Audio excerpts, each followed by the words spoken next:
बीड पवनचक्की गोळीबार प्रकरणामध्ये गुन्हा दाखल करण्याची प्रक्रिया आता सुरू झाली आहे। गोळीबार करणारा रूपसिंग टाक पोलीस ठाण्यामध्ये हजर झालाय। मयताची ओळख पटली आहे। राजू उर्फ चिचा विष्णू काळे नामक धाराशिव जिल्ह्यातील तुळजापूर येथील तरुण असल्याची माहिती सध्या समोर येते। मयत तरुण सराईत गुन्हेगार असल्याची नेकनूर पोलिसांनी माहिती दिली आहे। गोळीबार करणारा सुरक्षा रक्षक रूपसिंग टाक नेकनूर पोलीस ठाण्यात स्वतःहून हजर झाला आहे।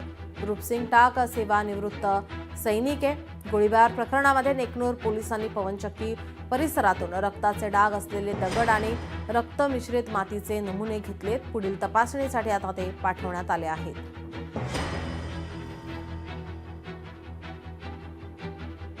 राजू उर्फ चिचा विष्णू काळे असं मृताचं नाव आहे। गुन्हा दाखल करण्याची प्रक्रिया आता सुरू झालेली आहे। बीड पवनचक्की गोळीबार प्रकरणी आता या ठिकाणी गुन्हा दाखल करण्याची प्रक्रिया सुरू झालेली आहे।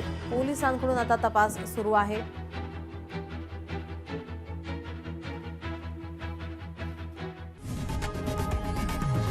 लोकशाही मराठी ऐका, पहा, जागरूक रहा।